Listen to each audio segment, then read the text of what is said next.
Noi abbiamo la fermata dell'autobus dell'SVT e abbiamo la fermata che va verso il centro e di fronte c'è la fermata che torna dal centro. Quella più scoperta sarebbe la zona che va verso il centro città.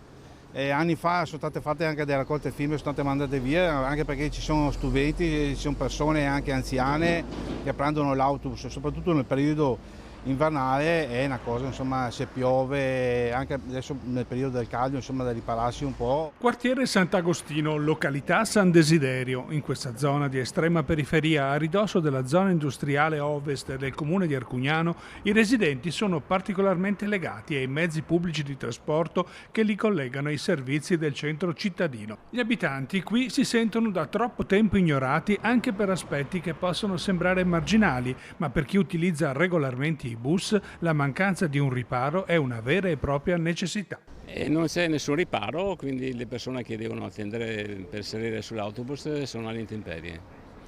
E visto che in città di pensiline ce ne sono molte, penso che sia anche giusto e storicamente necessario mettere le pensiline anche lungo Viale Sant'Agostino all'altezza di San Desiderio dove c'è la fermata.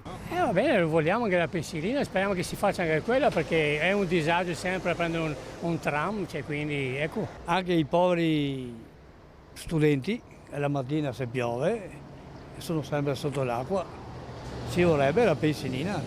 La pensilina sarebbe utile nella direzione Arcugnano-Vicenza in quanto lì c'è l'attesa per salire sull'autobus. Sicuramente una. Però i lavori siamo ancora scoperti, insomma, per questi ragazzi, per questi anziani, per queste persone che devono prendere l'autobus, insomma, speriamo che ci dicano qualcosa come si può fare, facciamo anche un'altra raccolta firme e la manderemo ai SVT, vediamo un attimo di portare in risalto questa problematica qua. E speriamo che lo risolvano. Lo chiediamo un appello allora. A chi gli dovere? A chi gli dovere? Al sindaco nuovo, speriamo che faccia qualcosa. Visto che è anche uno che gli piace andare in bicicletta, è un camminatore, insomma, che ci tiene ai quartieri, vediamo un attimo, lui ha detto nel suo programma che vuole riqualificare e fare, se vuole noi lo aspettiamo, siamo qua, quando vuole noi siamo qua.